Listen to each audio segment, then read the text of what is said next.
गायब करता चले मैदान। जगद्गुरु तत्वदर्शी संत रामपालजी महाराजांचे अमृत वचन सर्व पवित्र धर्मांच्या व पवित्र शास्त्रांच्या आधारावर। पत्थर का जल में क्या भीजे। जसे दगडाला पाण्यात टाका 20 फूट खाली खोलवर आणि काढल्यानंतर मग दोन्ही तुकड्यांना लगेच असे घासा, लगेच ठिणगी उडेल, चिंगारी उडेल, निघेल। याने सिद्ध झाले की पाण्याने जो परिणाम व्हायला पाहिजे होता ती ठिणगी उडायला नको होती, नव्हती निघायला पाहिजे होती, परंतु त्यावर पाण्याचा परिणाम नाही झाला, तो जसाच्या तसा राहिलाय, ॲज इट इज विकार त्याच्यात। याच प्रकारे जे सत्संगात येतात त्यांना म्हणतात करोड़ वर्ष करो संगत संतों की, और पत्थर का जल में क्या भीजे, क्या भीगे, और चंदन बन में रंग ला दे, एक बांस बिटम भी ना सिजे। ही सूक्ष्म वेदाची वाणी आहे, गरीबदास साहेबजींची वाणी आहे। काय सांगितलंय की जसे चंदनाचे झाड असते, जवळपास कोणते नीम असो, जांडी असो, कोणते पिंपळ असो, त्या सगळ्या जवळपासच्या झाडांना आपला सुगंध सोडून सोडून आपल्या सुगंधाने युक्त करते आणि ती पण चंदनासारखा सुगंध देऊ लागतात। परंतु वेळू बांबू ज्याची काठी बनते, म्हणतात तो बांबू जरी त्याच्याबरोबर उगवला चंदनाच्या, बांबूवर परिणाम नाही होत। तर काय सांगतात कि कोट वर्ष करो संगत संतों की, और पत्थर का जल में क्या भीजे, और चंदन बन में रंग ला दे, एक बांस बिटम भी ना सिजे। तर जी बांबू सारखी दगडासारखी माणसं आहेत त्यांच्यावर तर काही परिणाम होणार नाही, नाहीतर परमात्म्याची ही वाणी तुम्हाला चंदन बनवेल आणि तुम्ही पण पुढे जाऊन जाऊन सगळ्यांना ऐकवता। तुम्ही तुमचा सुगंध सोडत सोडत आपल्या भाऊ बहीण नातेवाईकांपर्यंत हा सुगंध भगवानाचा सोडत आहात। आता काय सांगतात की इथे येतात पण आणि योग्य पद्धतीने करत नाहीत, त्याविषयी सांगितलंय की दरस परस नहीं अंतरा, और रुमी वस्त्र बीज। जसा एक दगड असायचा ज्याला परीस दगड म्हणतात, आणि त्या परीस दगडासारखाच असतो, त्याची ओळख नाही होऊ शकत। त्याची ओळख हीच आहे की ज्यावेळी त्याचा लोखंडाला स्पर्श होतो तो पूर्ण त्या लोखंडाच्या त्या गठ्ठ्याला, जसे हे गर्डर बसवले कोणत्या कोपऱ्यात, गर्डर असतात ना, गर्डर तुम्ही पाहिलेत, साखळ्यांप्रमाणे लोखंडाचे गर्डर असतात लांब लांब, एका गर्डरला कुठे पण लावला, स्पर्श केला तर पूर्ण गर्डरला सोने बनवतो तो। आता काय सांगतात की त्या परीस दगड आणि लोखंडाच्या मध्ये अगदी ते जवळजवळ ठेवले असतील आणि यांच्यामध्ये इतके जरी अंतर असेल, जसे पहिले एका रोमपासून बनवून कपडा येत असे खूप पातळ, आता काय सांगतात जरी दगडाला, त्या परीसाला आणि लोखंडाला बिलकुल जवळ ठेवले आहे आणि त्यांच्यामध्ये केवळ इतके अंतर असेल जितके तलम वस्त्र म्हणजे पातळशी वायल असायची, म्हणजे बिलकुल केसापेक्षा पण कमी अंतर जरी त्यात राहिले, आपापसात भिडलेले पण नसेल, आणि ही वाट बघत आहेत की दोन्ही दगड पण ठेवले, परीस लोखंड पण बरोबर आहे, परीस पण ठेवलाय आणि लोखंडाचे सोने बनले नाही। सांगतात रूमी वस्त्र अंतरा, और पारस पारस लोहे बीज। आणि सांगतात दरस परस नहीं अंतरा, रूमी वस्त्र बीज, और पारस लोहा एक कर डेग फिर पलटे नहीं अबीज। म्हणजे इतके जरी अंतर राहिले तरीही परिवर्तन नाही होणार, आणि ते दिसतात अगदी जवळ ठेवलेले। तर हे सांगतात जे सत्संगात येतात आणि ज्यांच्यावर या गोष्टींचा परिणाम नाही होत, तर त्यांची भावना भगवानाशी जोडलेली नाहीये। ते दिसत तर भक्त आहेत पण भक्तीचा त्यांच्यात प्रवेश नाहीये। तो तेव्हा होईल जेव्हा ते योग्य पद्धतीने मालकांना भेटतील। म्हणतात बिन गुरु मिले मोहे ना पावे। गुरुच्या प्रती जेव्हा तुमचा असा भाव बनेल आणि तेव्हा मग परमात्म्याची तुमच्यात ती भक्ती आणि हे ज्ञान संचरित होईल. तर इथे सांगतात की इथे जसे सत्संगात पण येतात आणि विकार नाही सोडत, यांच्याविषयी म्हटले आहे की कोट वर्ष करे संगत संतों की, पत्थर का जल में के भी जय, एक चंदन बन में रंग ला दे पर बांस बिटम भी ना सींचे. तर तुम्ही चंदन आहात, तुम्ही हा दास चंदन आहे आणि तुम्ही परमात्म्याची झाडे आहात, ती रोपटी आहात ज्यांच्यावर परिणाम झाला, आणि बांबू रूपी ज्या व्यक्ती आहेत त्यांच्यावर परिणाम नाही होत. ते तर काळाच्या जाळ्यात राहतील, मरू द्या. आता काय सांगतात? परमात्म्याची शक्ती सांगतात कबीर परमात्म्याची की 9 लख नानक नाद में ये 10 लख गोरख तीर, लाख दत्त संगी सदा वो चरणों चर्च कबीर.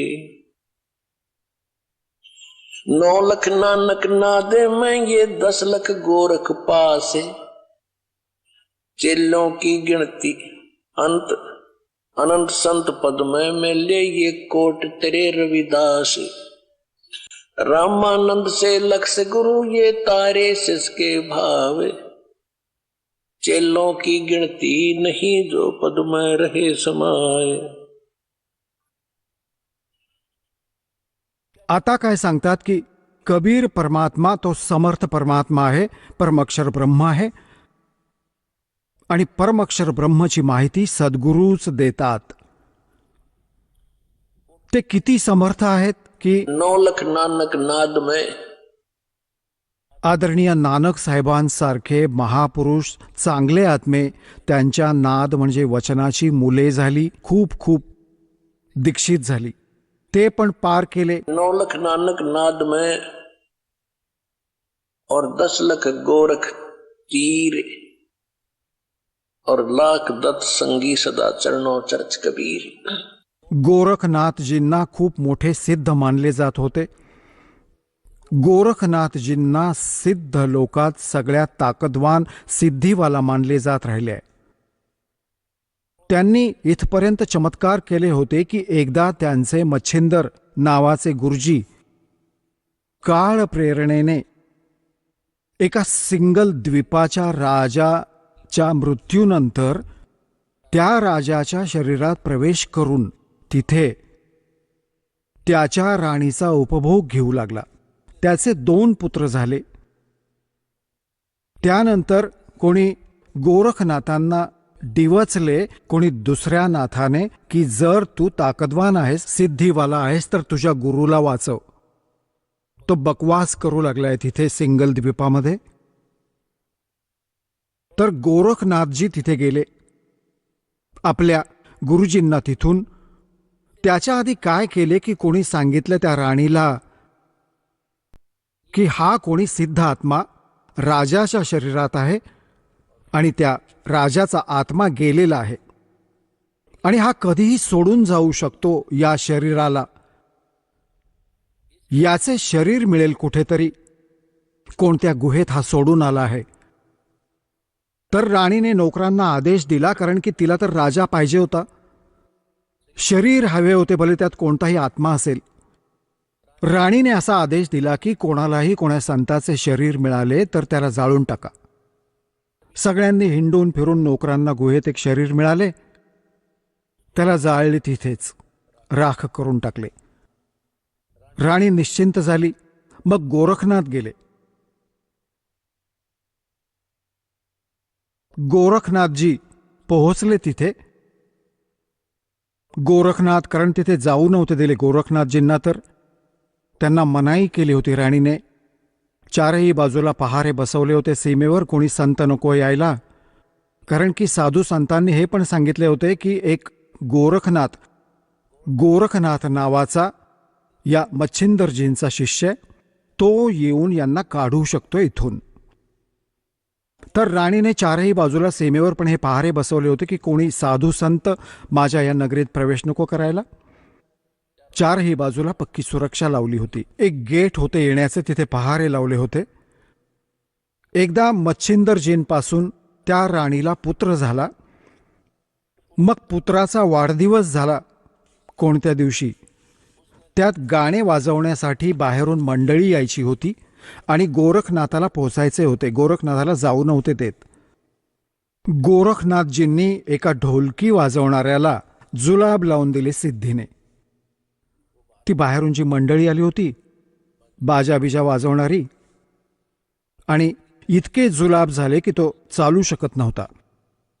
तर ती चिंतित झाली मंडळी की राजाच्या इथे जायचे होते, आपल्याला सजा पण होईल आणि पैसे पण गेले. बाबा काय गोष्ट आहे, का चिंतित आहात? तर असे असे आमच्या एका साथीदाराला जुलाब लागले, राजाच्या इथे जायचे आहे आणि एका ढोलकीवाल्या शिवाय गोष्ट होणार नाही.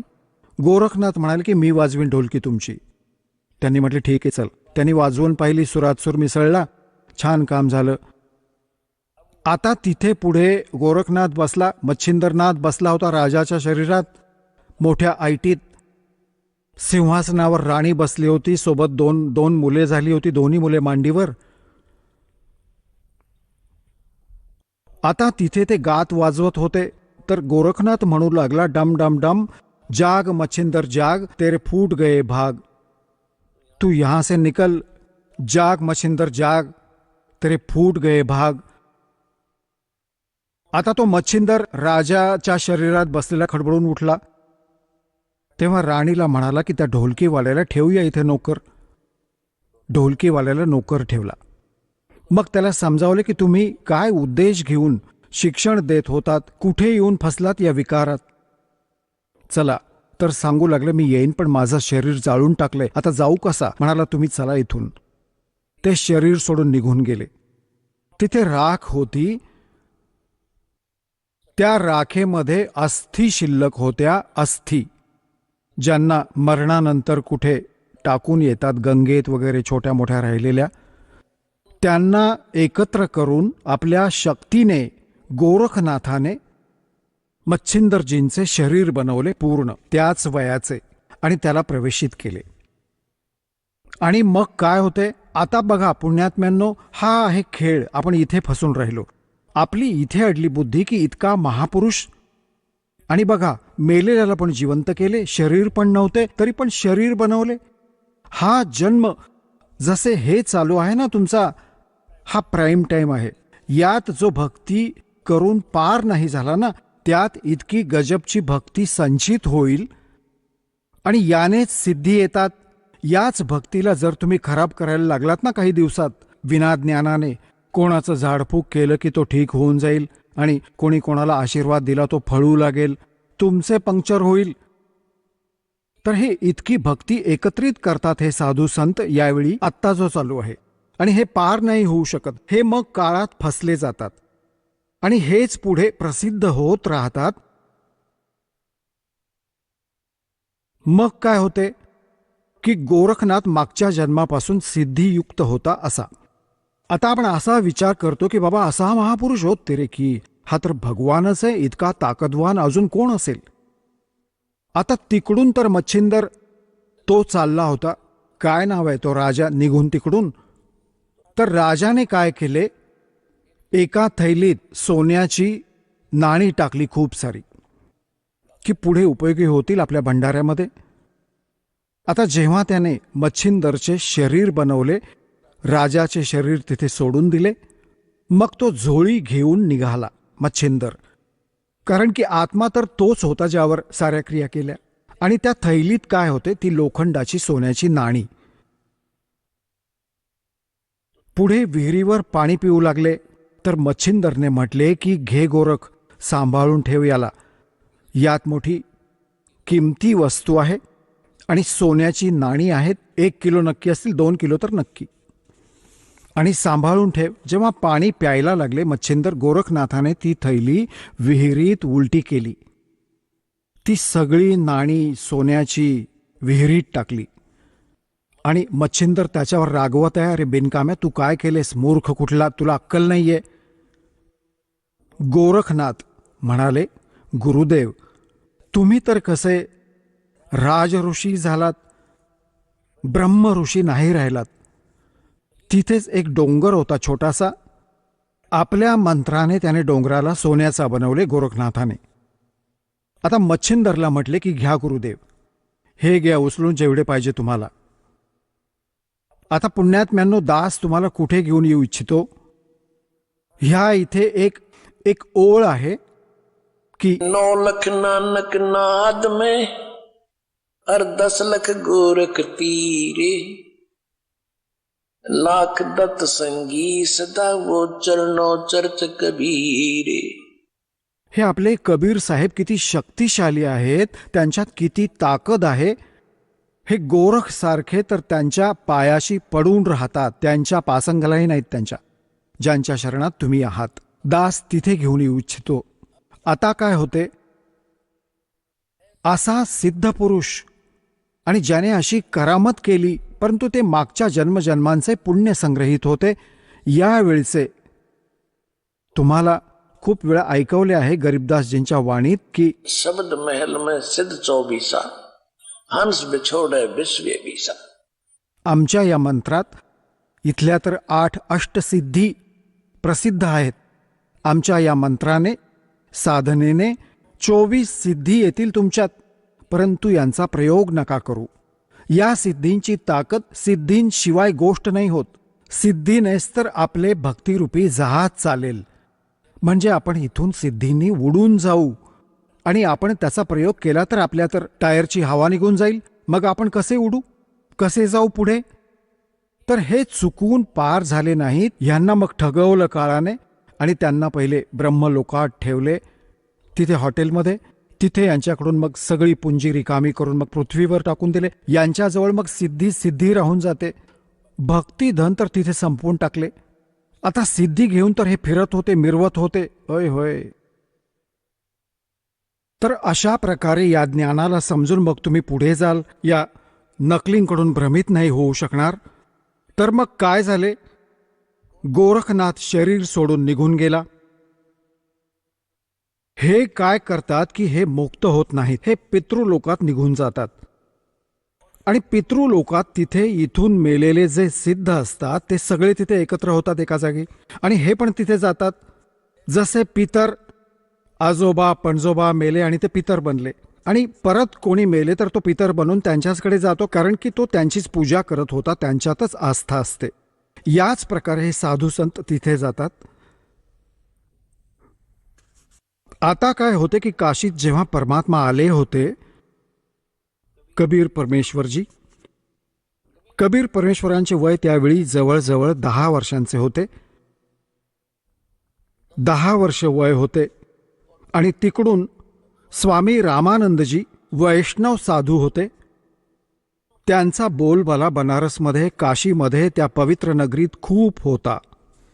आणि जे नाथपंथी परंपरेचे होते, जे नाथ परंपरेचे असतात शंकरजींचे पुजारी, आणि वैष्णव परंपरेचे आहेत विष्णूजींचे पुजारी, तर नाथ परंपरावाले तिथे जवळजवळ संपले होते. लोक सगळे वैष्णव धर्माचा स्वीकार करत होते. तर गोरखनाथजींना पाठवले गेले तिथून, पितृलोकातून, की नाथांचा तर नाश केला रामानंदने, आणि त्याच्याबरोबर तू चर्चा करून त्याला फेल करून ये, तेव्हा जनता या नाथ पंथाला स्वीकारेल. तर गोरखनाथ तिथे आला, कुठे, काशीत. आणि येऊन त्याने रामानंदजींकडे एक चिठ्ठी पाठवली की माझ्यासोबत चर्चा करा, गोष्टी करा, ज्ञान चर्चा करा. आणि जो संवादात म्हणजे चर्चेत हारेल, ज्ञानचर्चेत, संवादात, तर तो जिंकणाऱ्याचा शिष्य बनेल. आणि जितके त्याचे शिष्य असतील ते सगळे त्या जिंकणाऱ्याचे शिष्य बनतील. आता रामानंदजींकडे केवळ ज्ञान होते आणि त्याच्याकडे केवळ सिद्धी होती. ह्या गोष्टीची स्वामी रामानंदजींना माहिती होती की लोक चमत्कारांना जास्त मानतात, आणि तो जाताच कोणती सिद्धी दाखवेल आणि सगळे टाळ्या वाजवतील आणि मी हरेन, तो जिंकेल, आणि नाश होईल, बट्ट्याबोळ होईल भक्ती मार्गाचा. खूप चिंतित होता. आणि परमेश्वर कबीर साहेबजींनी त्यांना खरे तर सगळे दाखवले पण होते, आणि ते कबीर साहेब यांचे शिष्य पण झाले होते. तसं ते लोकांना दाखवायला शिष्य होते, परंतु वास्तवात ते तर परंपरा निभावण्यासाठी शिष्य बनले होते भगवान, आणि रामानंदजींना गुरु मानत होते. तर रामानंदजींना परमात्म्याने विचारले कबीरजींनी की हे गुरुदेव, आज कसले टेन्शन घेत आहात तुम्ही? तुमचा चेहरा काही उतरलेला दिसत आहे की काय समस्या आली? आपल्या संगतमध्ये कोणती अडचण आली आहे? काय गोष्ट आहे? आता रामानंदजींनी सांगितले की गोरखनाथ एक सिद्ध पुरुष आला आहे. त्याला गोरखनाथ बद्दल नव्हतं माहिती की गोरखनाथ आहे. ते तर परमात्म्याने सांगितले हा तर गोरखनाथ आहे.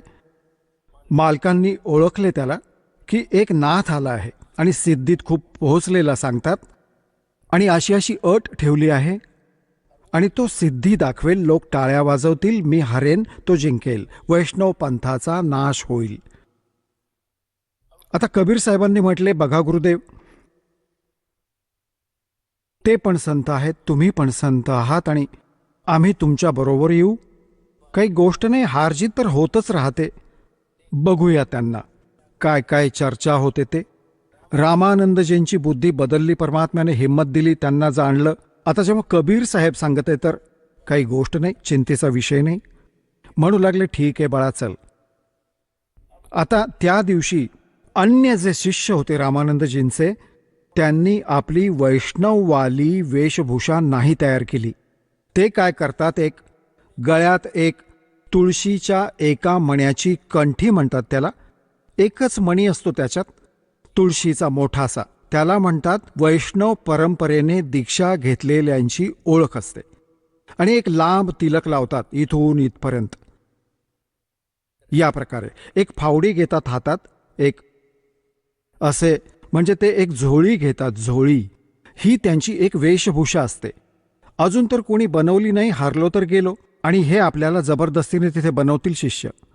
यासाठी आपण आपली ओळख दाखवायला नको.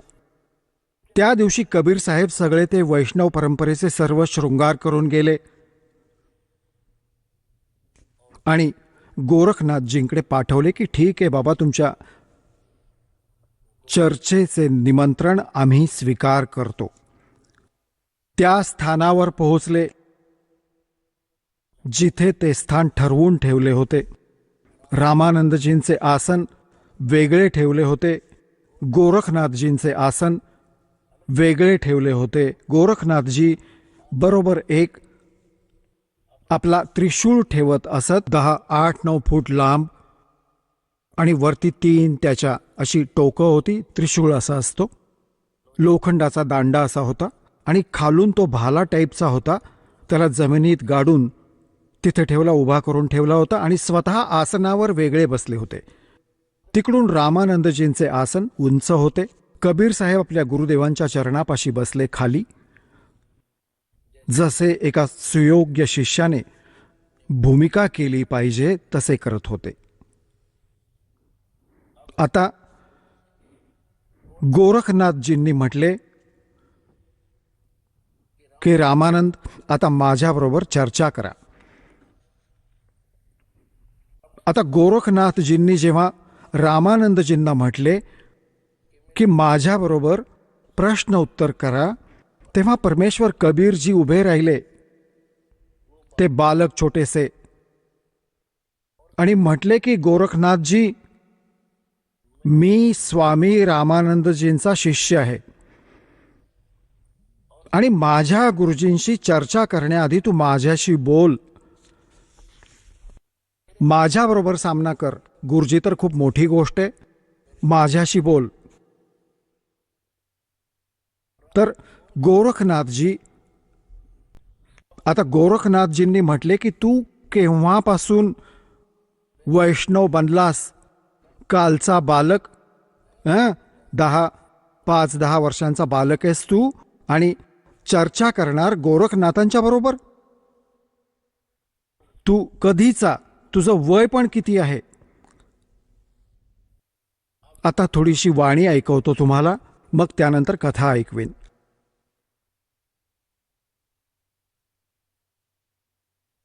योगी गोरखनाथ प्रतापी, तासो तेज पृथ्वी कापी, काशी नगर में सो पग पर ही रामानंद से चर्चा करही। चर्चा में गोरख जय पावे कंठी तोड़े तलक छुड़ावे। सत्य कबीर शिष्य जो भयहु ये वृंतांत सो सुन ले हो। गोरखनाथ के डर के मारे वैष्णो नहीं बेख संवारे। तब कबीर आज्ञा अनुसारा वैष्णो सकल स्वरूप संवारा। आता गोरखनाथजींच्या जवळ रामानंद को खबर पठाई चर्चा करो मेरे संग आई। रामानंद की पौड़ी पहली पौड़ी सत कबीर बैठे तिस ठौरी। कहे कबीर सुन गोरखनाथा चर्चा करो हमारे साथा। प्रथम चर्चा करो संग मेरे पीछे मेरे गुरु को टेरे। बालक रूप कबीर निहारी तब ये वचन उचारी। म्हणजे कबीर परमात्म्याला बालक रूपात बघून गोरखनाथजी काय म्हणाले? कब के बहे बैरागी कबीर जी, कब के बहे बैरागी। की तू केव्हापासून वैरागी बनलास, वैष्णव केव्हापासून झालास, तू कालचा बालक आहेस. परमात्मा काय म्हणाले?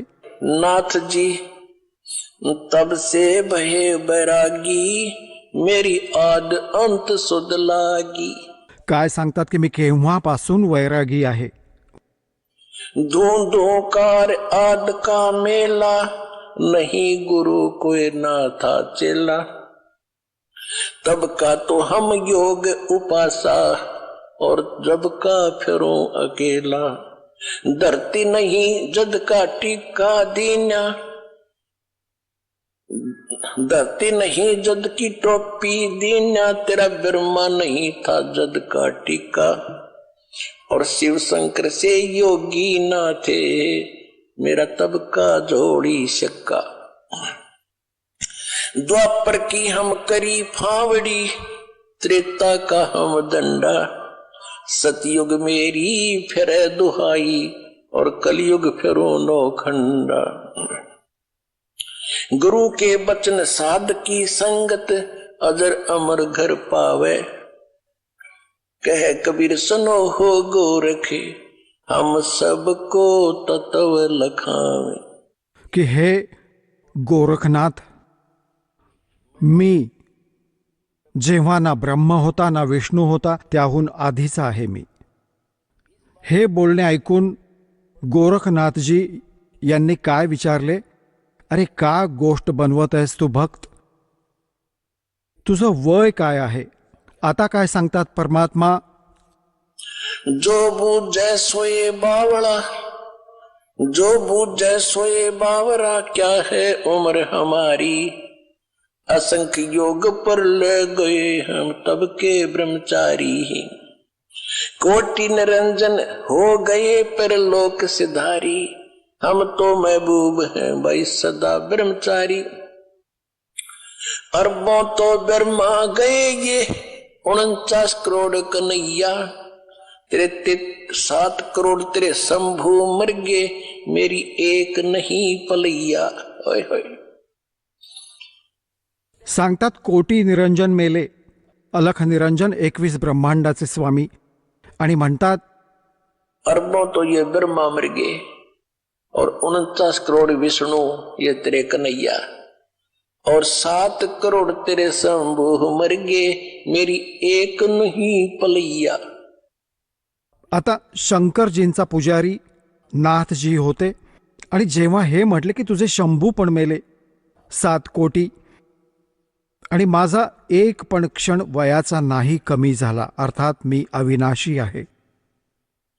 कोटन नारद हो गए ये मोहम्मद से चारी.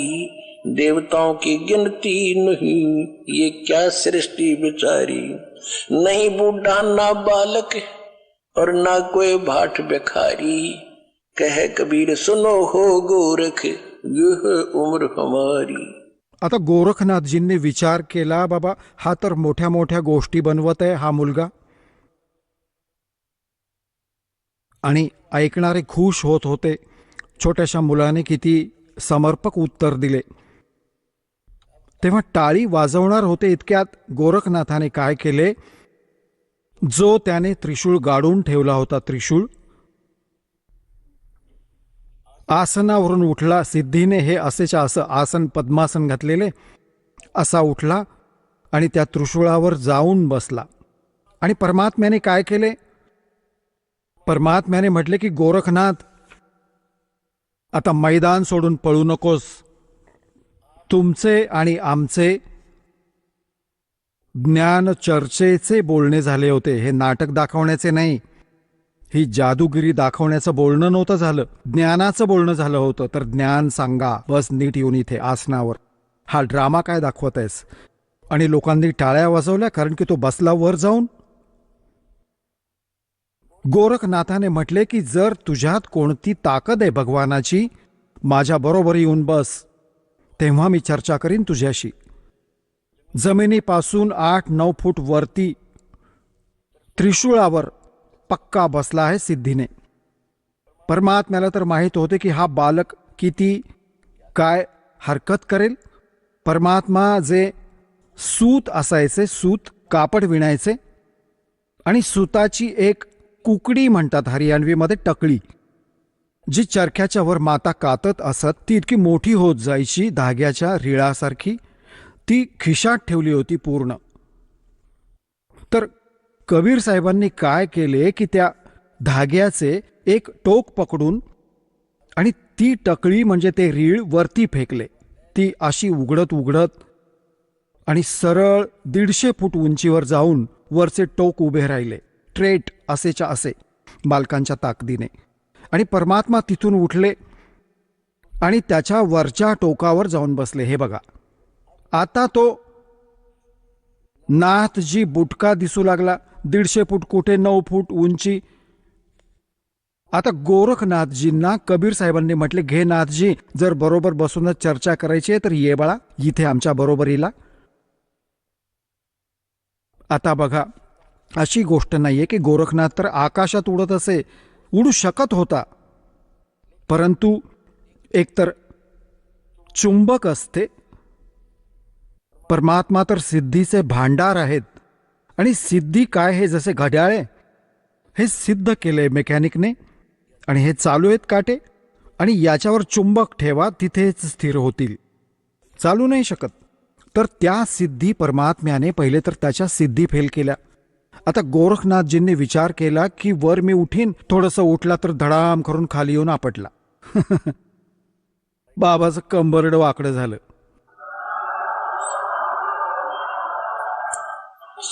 गोरखनाथांना पहिल्यांदा त्यांची कोणती हार जाणवत होती त्या दिवशी, मागची, जोपर्यंत तो सिद्धीत होता. आणि म्हणतात पहलवान असतो ना, जो कट्टर रेसलर असतो, तो तर थोड्याशा गोष्टीने समजून जातो, हो माझी हार होईल. आणि हे जरासे असे असतात ना, ते देह तुडवूनच मान्य करतात. आता गोरखनाथ समजले की जास्त वादविवाद करण्याची काही गरज नाही, ही कोणी सामान्य व्यक्ती नाहीये. तेव्हा त्याने म्हटले की हे कबीरजी, तुम्ही खाली या, आता मी तुमच्याकडून तुमचं ज्ञान ऐकीन. तेव्हा परमात्म्याने त्याला सर्व सृष्टी रचना ऐकवली.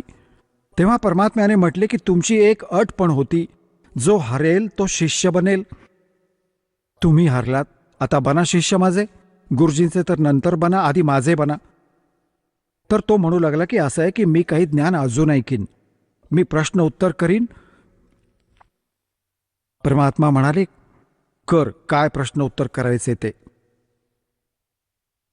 तर त्याने, परमात्म्याने परत असं म्हटलं की तुम्हीच सांगा मला, तुम्ही कुठून आलात, तुम्ही कोण आहात. घ्या, मी सांगतो मी कोण आहे. परमात्मा म्हणाले, ऐक. अवगत से चल आया, मेरा कोई भेद मर्म ना पाया. अवधू अवगत से चल आया. अवधू, अवधूत, हे गोरखनाथ, मैं अवगत से चला आया. याच्या बाबतीत कोणी नाही जाणत, ना तुझा ब्रह्मा जाणत, ना तुझा शंकर जाणत, ना विष्णू जाणतो. अवधू अवगत से चल आया, मेरा कोई भेद मर्म न पाया. मात पिता मेरे ना मेरा जन्म न गर्भ बसेरा, बालक बन दिखलाया, काशी नगर जल कमल पडेरा, तहाँ जुलाहे न पाया. मात पिता मेरे कछु नाही, ना मेरे घर दासी, जुल्ला का सुत आण कहाया, जगत करो मेरी हासी. मात पिता मेरे कछु नाही, ना मेरे घर दासी, ये जुल्ला का सुत आण कहाया, जगत करे मेरी हासी. पांच तत्वों का धड़ना मेरे, ये पांच तत्वों का धड़ना मेरा, जानो ज्ञान अपारा, सत स्वरूपी नाम साहेब का, ओहे नाम हमारा. अदर दीप सतलोकामध्ये अदर दीप भवन गगन गुफा में, तान निज वस्तु सारा, तेरा ज्योत स्वरूपी अलख निरंजन, वो डरता ध्यान हमारा.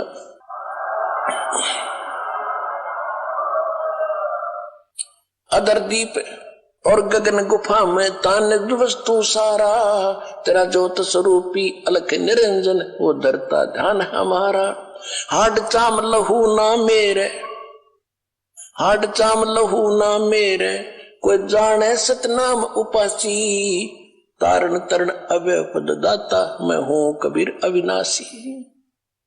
हाड चाम लहू ना मेरे, कोई जाने सतनाम उपासी, तारण तरण अव्यय पद दाता, मैं हूं कबीर अविनाशी.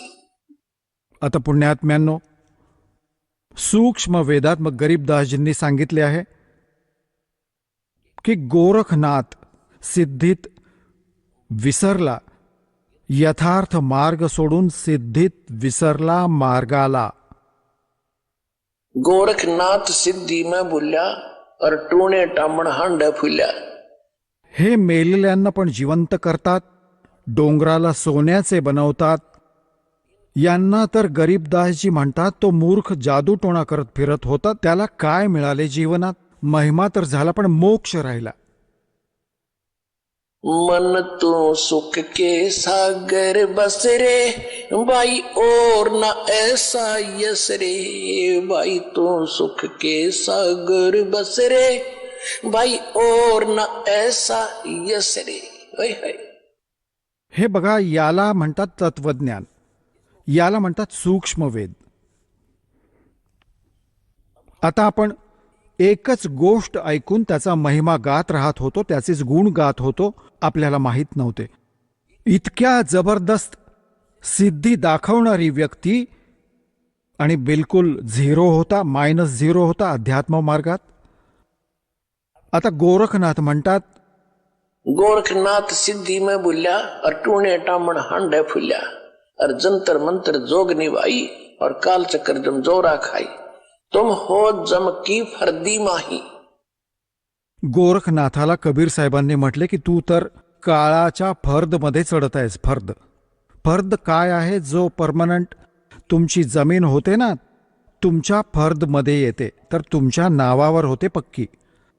तर परमात्म्याने म्हटले की तू तर काळाच्या फर्दमध्ये चढत आहेस. काळाचा मग गाढव बनशील पुढच्या जन्मात. हा तर सिद्धीने अभिमानी झालास, महिमा झाला तुझा. सिद्ध नहीं ये गधे हैं जो जाने नहीं सतनामा. सांगतात की ज्यांच्याकडे सतनाम नाही ते आज पण गाढव आहेत, ते सिद्ध नाहीयेत. आपण त्यांना सिद्ध पुरुष म्हणतो. तर गोरखनाथजींनी जेव्हा हे ज्ञान ऐकले, त्यांनी विचार केला की याला उगाच छेडण्याची गरज नाहीये. ज्ञानात तुला हा बिलकुल नाही ऐकणार. सिद्धींमध्ये पण याला पटले. मग त्याला परत भ्रम राहिला थोडासा. म्हणू लागला की एकदा गंगेच्या काठावर चला.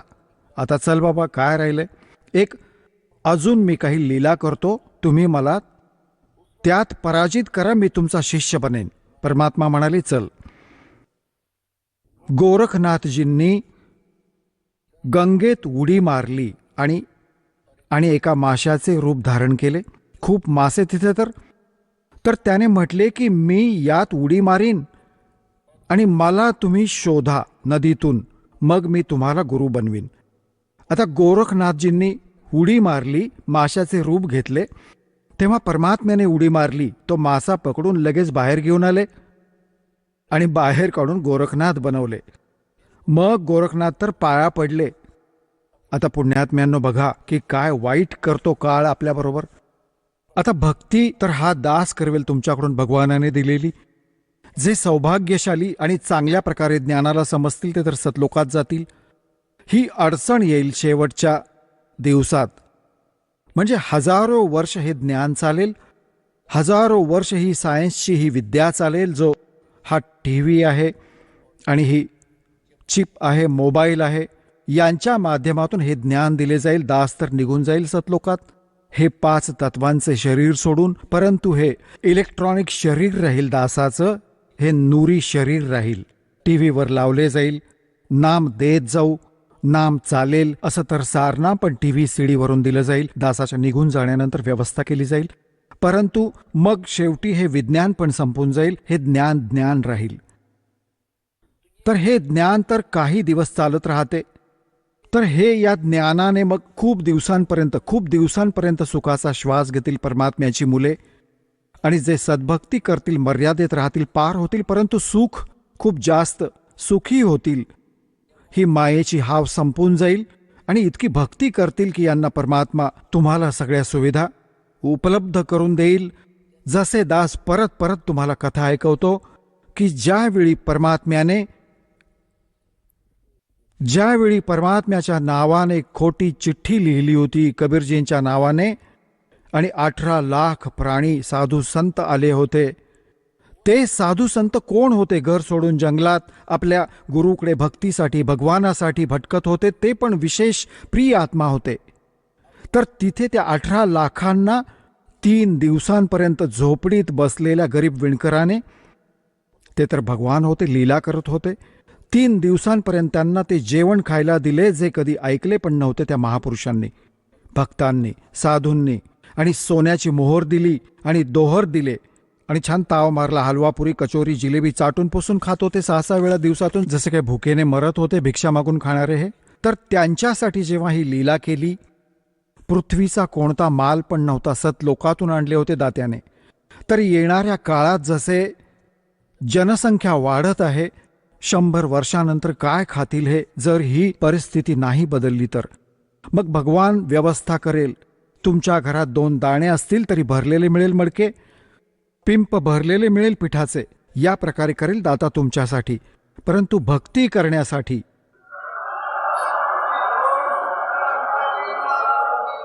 हे त्यांच्यासाठी करेल जे भक्ती करतील. आणि ज्यांना बकवास करायचा ते आपले करत राहा. ठीक आहे, जसे भक्ती भजन कराल त्याचा लाभ मिळेल, परंतु त्यातही काही मागे राहतील. तर यासाठी मग गोरखनाथजींनी परमात्म्याच्या पायावर डोके टेकवले, त्यांचे शिष्य बनले. आता बघा किती मोठा धोका होतो आपल्याबरोबर. आता जे या भक्तीला करून आणि पार झाले नाही, किती मोठी कटकट होईल त्यांच्या जीवाला. कोणी तर जाईल, जशी पूर्ण साधना करता तुम्ही, प्रथम मंत्रात गणेशजींचा, विष्णूजीचा, लक्ष्मीचा, ब्रह्मा सावित्रीजीचा, शंकर भगवान पार्वतीचा, दुर्गाजींचा, हे सगळे नाम जप करता. जे पार नाही झाले, मग हे तुम्ही तुमच्या या पुण्य कमाईने यांच्या लोकात जाऊन खूप चांगल्या सुविधा प्राप्त करून तिथे थाटाने देवता बनून राहाल. परंतु बँक बॅलन्स भक्तीचा तुमचा संपून जाईल.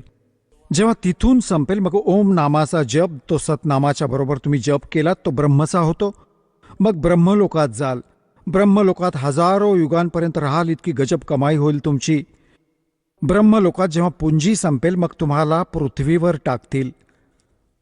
पृथ्वीवर राजा बनाल.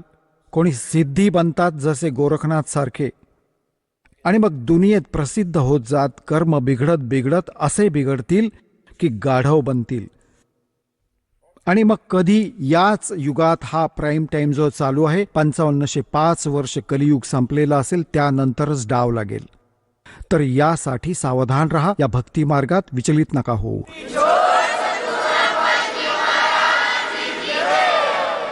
चला आता आपण त्या श्रद्धाळूंचे अनुभव जाणून घेऊयात, ज्यांनी जगद्गुरू तत्वदर्शी संत रामपालजी महाराजांकडून दीक्षा प्राप्त केलेली आहे, तसेच त्यांच्याद्वारा सांगितलेल्या भक्ती मार्गावर चालत आहेत. नमस्कार. सतसाहेब. आपलं नाव? प्रीती अमोल रोकडे. आपण कुठून आलात? मी नाशिक पंचवटी येथून आले आहे. आपला व्यवसाय काय आहे? Sir, me as a teacher म्हणून जॉब करत होते, बट आता घरीच आहे, गृहिणी म्हणून कार्य करते. संत रामपालजी महाराजांची गुरुदीक्षा आपण कधी घेतली? सर, मी 7 वर्षाची असताना संत रामपालजी महाराजांची नाम ग्रहण केलं आहे 2005 साली. संत रामपालजी महाराजांच्या शरणात येण्यापूर्वी आपण व आपला परिवार कोणती भक्ती साधना करत होतात? संत रामपालजी महाराजांच्या शरणात येण्या अगोदर हिंदू धर्माच्या परंपरेनुसार ब्रह्मा विष्णू महेश यांची साधना करत होतो. त्याचप्रमाणे माझे पप्पा दर शनिवारी शनी मंदिरात जाऊन तेल वाहणं, त्यानंतर ते हनुमानाचे परम भक्त होते. माझी आजी दर महाशिवरात्रीला मला सोबत घेऊन तिथे पिंड बनवणं, मंदिरात जाऊन पिंड बनवणं, त्यानंतर व्रतवैकल्य करणं. माझे पप्पा हनुमानाचे कट्टर भक्त असल्यामुळे ते हनुमान चालिसाचे पठण करायचे. अशा प्रकारे हिंदू धर्माच्या परंपरेनुसार आम्ही 33 कोटी देवतांची म्हटली तरी चालेल साधना करत होतो. बाबा वारकरी संप्रदायात असल्यामुळे आमच्या घरी नेहमी साधू संतांचं येणं जाणं असायचं. अशा प्रकारे मी लहानपणापासून भक्तिमय वातावरणात वाढलेले होते. जसं तुम्ही सांगत आहात की आपण अगदी लहानपणापासूनच परमेश्वर प्राप्तीसाठी वेगवेगळ्या भक्ती साधना करत होतात. महाराष्ट्रामध्ये जी काही प्रचलित भक्ती साधना आहे त्या भक्ती साधनेशी आपलं कुटुंब निगडीत होतं. आपले वडील हे हनुमानाचे उपासक होते, त्याचप्रमाणे आपणसुद्धा आपल्या वडिलांबरोबर आणि आपल्या नातलकांबरोबर, विशेषतः आजीबरोबर धार्मिक स्थळात जाऊन तेथे भक्तिविधी करत होतात. तर मला असं विचारायचं आहे की या सर्व भक्ती साधना आपण करतच असताना संत रामपालजी महाराजांचा मार्ग आपल्याला कसा कळाला आणि आपण त्यांच्या शरणात कसे आलात? 2003 साली संत रामपालजी महाराज नाशिक येथे सत्संग करण्यासाठी आले होते. त्यावेळेस माझे पप्पांचे चुलते ह्यांनी तिथे ज्ञान ऐकलं संत रामपालजी महाराजांच्या सत्संगमध्ये जाऊन, आणि त्यांनी माझ्या वडिलांना सांगितलं. तर माझे वडील लहानपणापासून देवी देवतांची भक्ती करायचे, तर गुरुजींचं ज्ञान थोडं वेगळं होतं. त्यांना वेगळं वाटलं की हे संत रामपालजी महाराज ज्ञान काय सांगतात. मग त्यांनी 1 महिना 100 कॅसेट्स पूर्ण ऐकल्या. संत रामपालजी महाराजांच्या प्रवचनाच्या 100 कॅसेट्स पूर्ण ऐकल्या. त्यात त्यांना असं कळलं की आपण काय भक्ती करतो, तर आपण करायला काय हवी होती. जसं आपल्याला आजपर्यंत असं ऐकत आलोय आपण की परमात्मा हा घोर पाप नष्ट करू शकत नाही, आपला जे कर्माचे दंड आहेत ते भोगावेच लागतात. मग पप्पांना असं कुठेतरी खटकायचं की आपण इतकी जी साधना करतोय मग ती कशासाठी करायची, जे दुःख येणारच आहे आपल्याला. पण जेव्हा संत रामपालजी महाराजांनी प्रवचनातून सांगितलं, यजुर्वेद अध्याय नंबर 8 श्लोक 13 मध्ये लिहिलंय की परमात्मा घोर पाप सुद्धा नष्ट करू शकतात. पप्पांचे एकदम आश्चर्यचकित झाले. आणि त्यानंतर असंही लिहिलं होतं की परमात्मा हा, आपण जे ऐकत आलोय की परमात्मा हा निराकार आहे, आणि वेदात तर लिहिलंय परमात्मा साकार आहे. पप्पांना पायाखालची जमीन सरकली की आपण ऐकत काय आलं, आपले वेद काय प्रमाण करतायत. तेव्हा पप्पांनी ठरवलं की जे ज्ञान आहे हे एकदम 100% वेदाने गीताने सांगितलेलं ज्ञान आहे. त्यामुळे आजच आपल्या फॅमिलीसोबत जाऊन आपण नामदीक्षा घेतली पाहिजे. आणि 2005 साली आम्ही नामदीक्षा घेतली. संत रामपालजी महाराजांच्या शरणात जेव्हा आपण आलात आणि संत रामपालजी महाराजांनी जी आपल्याला सद्भक्ती दिली, त्या सद्भक्तीमुळे आपल्याला व आपल्या परिवाराला काय काय अनुभव आलेत? सर, संत रामपालजी महाराजांच्या शरणात आल्यानंतर सर्वात मोठा अनुभव हा आला की मोक्षप्राप्तीचा मार्ग मिळाला, शास्त्रानुकूल भक्ती मिळाली. आणि त्यानंतर पप्पा जे आर्थिक स्थिती बिकट झाल्यामुळे व्यसनाधीन झाले होते, तर त्यासाठी आजी आजोबा मम्मी खूप सारे त्यांना डॉक्टरकडे घेऊन गेले. त्यानंतर तांत्रिक मांत्रिकही केले, वेगवेगळ्या संतांकडे घेऊन गेले यांची म्हणजे ड्रिंक सुटावं म्हणून. ड्रिंकही सुटत नव्हती, आर्थिक स्थिती खालवत चालली होती. मग जेव्हा संत रामपालजी महाराजांचं ज्ञान ऐकलं, त्या ज्ञानाच्या आधारे पप्पांनी त्या क्षणाला दारू सोडली. आणि आजचा दिवस आहे, पप्पांना इतर कोणी व्यसन जरी करताना दिसले ना तरी पप्पा अक्षरशः घृणा करतात. हा खूप मोठा बदल आमच्या परिवारात झालेला आहे. आणि व्यसन सुटल्यामुळे आर्थिक स्थितीही खूप छान झालेली आहे परमात्माच्या दयेने. आणि त्याच्यानंतरचा लाभ असा की माझी मम्मी तिला ब्रेन ट्युमर सांगितलेलं डॉक्टरांनी. जे प्रोलॅक्टिन नावाचे हार्मोन 20च्या रेंजमध्ये पाहिजे असतात ते अबाव 90 गेले होते. तर डॉक्टर म्हणाले होते की यांना ट्युमर असू शकतो. आणि जेव्हा आम्हाला कळलं की मम्मीला ट्युमर झाला आहे तेव्हा आमच्या घरात अक्षरशः स्मशान शांतता पसरलेली. आम्ही बहीण भाऊ बसून रडायचो. पण जेव्हा आपण तर ऐकलेलं आहे की परमात्मा पाप नष्ट करू शकतात. मग पप्पांनी तिकडे आश्रममध्ये प्रार्थना केली. संत रामपालजी महाराजांच्या इथे प्रार्थना केली की डॉक्टरांनी माझ्या वाईफला असं असं सांगितलेलं आहे. मग त्यानंतर गुरुजींनी सांगितलं, संत रामपालजी महाराजांनी सांगितलं की घाबरण्याचं काही कारण नाही, परत एकदा रिपोर्ट काढून घ्या. आणि त्याच दुसऱ्या दिवशी आम्ही रिपोर्ट्स काढले तर डॉक्टरसुद्धा आश्चर्यचकित झाले की एका दिवसात असं कसं काय शक्य आहे. कारण त्या रिपोर्ट्समध्ये असं आलेलं की जे प्रोलॅक्टिन नावाचे हार्मोन्स आहेत ते अबाव 90 गेलेले, ते नॉर्मल रेंजमध्ये आले होते. डॉक्टरांनी सांगितलं की ब्रेन ट्युमर आता नाही आहे म्हणून. त्यावेळेस डॉक्टरसुद्धा आश्चर्यचकित झालेले. अशा प्रकारे अजून दृढ श्रद्धा होत गेली. आणि त्यानंतर सर मी 12-13 वर्षाची असताना माझ्या ब्रेस्टमध्ये ट्युमर सांगितलेलं डॉक्टरांनी. आणि असे छोटे बरेच ट्युमर्स पण होते. आणि डॉक्टरांनी सांगितलं की हिचं ऑपरेशन करावं लागेल. पण मी म्हटलं की नाही, मम्मीचं तर परमात्माने गुरु संत रामपालजी महाराजांनी आशीर्वादाने ब्रेन ट्युमर ठीक केला तर माझी नॉर्मलशी गाठ आहे ती तर अचानक ठीक होऊन जाईल आपोआप परमात्माची दयेने. तर मी जेव्हा आश्रममध्ये गेले, चरणसेवा चालू होती संत रामपालजी महाराजांची. तिथे त्यांना प्रार्थना केली. म्हटलं गुरुजी माझ्या ब्रेस्टमध्ये ट्युमर सांगितलं डॉक्टरांनी, तर ऑपरेशन करायला सांगितलं. तर संत रामपालजी महाराज म्हणाले बेटा फिर करवा लो ऑपरेशन, करून घ्या ऑपरेशन. मी म्हटलं नाही गुरुजी मी नाही करणार, तुम्ही सगळ्यात मोठे डॉक्टर आहात. मग परमात्मा हसले, गुरुजी हसले आणि म्हणाले बेटा ठीक हो जाएगी, ठीक हो जाएगी. सर त्या दिवसापासून आजपर्यंत एक पण ट्युमर माझ्या ब्रेस्टमध्ये नाही आहे. अशी संत रामपालजी महाराजांनी दया केलेली आहे. विना ऑपरेशन माझं ट्युमर ठीक झालेलं आहे. आणि त्यानंतर सर सर्वात महत्त्वाचं म्हणजे माझी जी रमैनी म्हणजे लग्न ते एकदम साध्या पद्धतीने झालं आहे. जसं संत रामपालजी महाराजांची शिकवण आहे की कोणत्याही प्रकारचा हुंडा घ्यायचा नाही, कोणत्याही प्रकारचा हुंडा द्यायचा नाही आणि एकही पैसा व्यर्थ खर्च न करता आपल्याला लग्न करायचं आहे. अशा प्रकारे संत रामपालजी महाराजांची शिकवणीनुसार त्यांचे लाखो करोडो अनुयायी एकही रुपया लग्नासाठी व्यर्थ खर्च करत नाही. सगळेजण साध्या पद्धतीने विवाह करतात. जे काम आजपर्यंत सरकार करू शकली नाही ते संत रामपालजी महाराजांच्या ज्ञानाने त्यांचे भगत करता आहेत. त्यामुळे काय होतंय की स्त्री भ्रूण हत्या, त्यानंतर समाजासाठी मुलगी जी ओझं वाटते ते पण कमी होतंय. ते पण पूर्णपणे बंद झालेलं आहे संत रामपालजी महाराजांच्या शिष्यांद्वारे. अजून संत रामपालजी महाराजांच्या शरणात आल्यानंतर सर इतके अनुभव येत गेले ते पूर्ण सांगणं शक्य नाही आहे आता. जसं आपण आता उल्लेख केला की आपला विवाह हा एक रमणी पद्धतीने झाला, तर मला असं विचारायचं आहे की रमणी म्हणजे नेमकं काय? रमैनी असं लग्न पद्धत आहे की ज्याच्यामध्ये 17 मिनिटामध्ये विवाह संपन्न होतो. त्यामध्ये कोणत्याही प्रकारचं अवडंबर केलं जात नाही. ना DJ असतो, ना बँड असतो, ना वरात असते. कोणत्याही प्रकारची दावतही दिली जात नाही. त्यानंतर जसं आपण बघतो आता की लग्नासाठी खूप म्हणजे लॉन्ससाठी खर्च करतात, वेगवेगळ्या खूप हजार लोकांना बोलून दावत देतात. तसं ह्या रमैनी पद्धतीमध्ये असं होत नाही. त्यामुळे खूप कमी खर्चामध्ये आणि एकदम साध्या पद्धतीने रमैनी विवाह संपन्न होतो. जसं तुम्ही सांगत आहात की रमणीमध्ये कुठल्याही प्रकारचं व्यर्थ खर्च केला जात नाही, परंतु आज समाजामध्ये जे काही विवाह होतात त्या विवाहामध्ये वरपक्ष हा वधूपक्षाकडे पैशांची मागणी करतो किंवा प्रॉपर्टीची मागणी करतो, गाडीची मागणी करतो आणि त्याच्याकडे काही ना काही घेण्यासाठी तो अपेक्षित असतो. तर अशा प्रकारचे आपल्या सासऱ्यांकडनं आपल्याला कुठल्या प्रकारची मागणी केली गेली का? नाही सर, संत रामपालजी महाराजांची शिकवणच अशी आहे की जेव्हा तुम्ही लग्न कराल तेव्हा कोणत्याही प्रकारचा हुंडा मुलीकडनं घ्यायचा नाही आणि आपणही जेव्हा दुसऱ्याची मुलगी आणू तेव्हाही कोणत्याही प्रकारचा हुंडा तिच्याकडनं घ्यायचा नाही.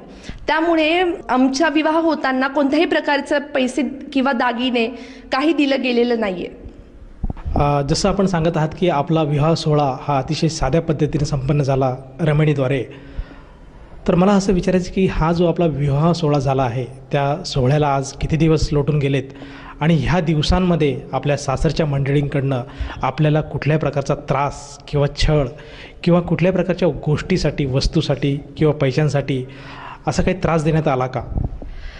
सर, माझ्या लग्नाला आता 3 वर्ष उलटून गेले आहेत, पण माझ्या सासरच्या मंडळींनी आजपर्यंत कोणत्याही गोष्टीसाठी मला छळ केलेला नाहीये किंवा कोणत्याही वस्तूची किंवा हुंड्याची मागणी झालेली नाहीये आणि मी माझं आयुष्य आता सुखाने जगते आहे. जसं तुम्ही सांगत आहात की संत रामपालजी महाराजांच्या शरणात जेव्हा आपण आणि आपला परिवार आला, सासरचे त्याचप्रमाणे आपले जे माहेरची मंडळी, हे दोन्हीसुद्धा आज संत रामपालजी महाराजांची सद्भक्ती करत आहेत. तर ह्या सद्भक्तीमुळे आज दोन्ही कुटुंब आज आनंदाने संत रामपालजी महाराजांच्या शरणात आपलं आयुष्य व्यतीत करत आहेत. तर ह्या आपल्या अनुभवातून आपण आपल्यासारखे जे काही तरुण मंडळी आहे आणि जो श्रोतावर्ग आज आपल्याला टी व्ही चॅनलच्या माध्यमातून बघत आहेत, या सर्वांसाठी आपण काय संदेश द्याल? मी भक्त समाजासाठी हा संदेश देऊ इच्छिते की संत रामपालजी महाराजच ह्या पृथ्वीवर असे संत आहेत की जे शास्त्रानुकूल भक्ती देतात. त्यामुळे आर्थिक, मानसिक, शारीरिक सर्व प्रकारचे सुख प्राप्त होतात. जसे मला लाभ प्राप्त झाले, मला ज्या व्याधी होत्या, जे ट्युमर्स, परत जे मम्मीला होतं, हे सर्व संत रामपालजी महाराजांच्या शरणात आल्यानंतर, त्यांची शास्त्रानुकूल भक्ती केल्यानंतर सर्व ठीक झालेत. त्यानंतर त्यांच्या शिकवणीनुसार माझा जो विवाह झाला आहे तो एकदम साध्या पद्धतीने झाला आहे. आपण संत रामपालजी महाराजांच्या शिकवणीनुसार जर आपण चालत आलो, त्यांच्या ज्ञानानुसार आपण जर चालत आलो, तर समाजामधनं सगळी कुरीती, सगळी जो व्यभिचार जे आहे ते सर्व दूर होऊन जाईल आणि एक साफ समाज तयार होईल. तर संत रामपालजी महाराजांचं ज्ञान ऐकून, त्यांची भक्ती साधना करून संत रामपालजी महाराजांच्या शरणात या आणि आपल्या जीवनाचं कल्याण करा. जसं तुम्ही सांगत आहात की आज समाजामध्ये ज्या काही कुरीती आहेत, त्या कुरीतीचं पूर्णपणे आज संत रामपालजी महाराजांच्या ज्ञानामुळे आज त्या कुरीती दूर होत आहेत. तर ह्या अनुषंगाने जर एखादा साधक असं वाटत असेल त्या साधकाला की आपणसुद्धा संत रामपालजी महाराजांचं ज्ञान ग्रहण करायला हवे, तर तो साधक संत रामपालजी महाराजांची नामदीक्षा कशी घेऊ शकेल? संत रामपालजी महाराजांची नामदीक्षा घेण्यासाठी वेगवेगळ्या टी व्ही चॅनल्सवर संत रामपालजी महाराजांचे प्रवचन येतात किंवा फेसबुक, इंस्टाग्राम ह्याच्यावर सोशल मीडियाद्वारे संत रामपालजी महाराजांचे आपण बुक ऑर्डर करू शकतो.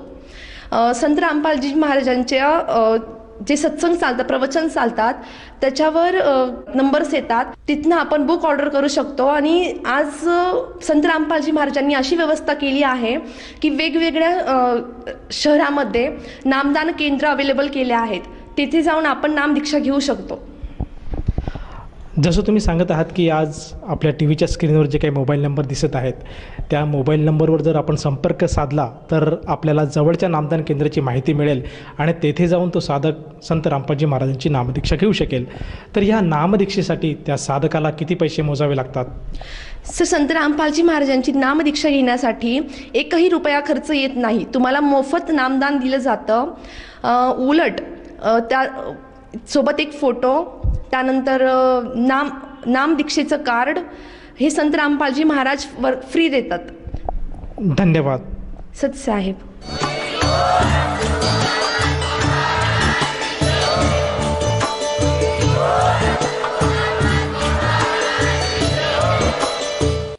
आपण ऐकत होता जगद्गुरु तत्वदर्शी संत रामपालजी महाराजांचे मंगल प्रवचन. निःशुल्क नामदीक्षा प्राप्त करण्यासाठी आणि अधिक माहितीसाठी संपर्क करा 7030303951 7030303952. आमची वेबसाईट आहे www.jagadgururampalji.org. सर्व पवित्र धर्मांच्या व पवित्र शास्त्रांवर आधारित प्रमाणित अनमोल पुस्तक ज्ञानगंगा किंवा जगण्याचा मार्ग यापैकी कोणतेही एक पुस्तक निःशुल्क मागवण्यासाठी आम्हाला आपले पूर्ण नाव, पूर्ण पत्ता, पिनकोड सहित आणि फोन नंबर लिहून 7030303951 7030303952 नंबरवर SMS करू शकता किंवा आम्हाला 7030303950 नंबरवर व्हॉट्सअप देखील करू शकता.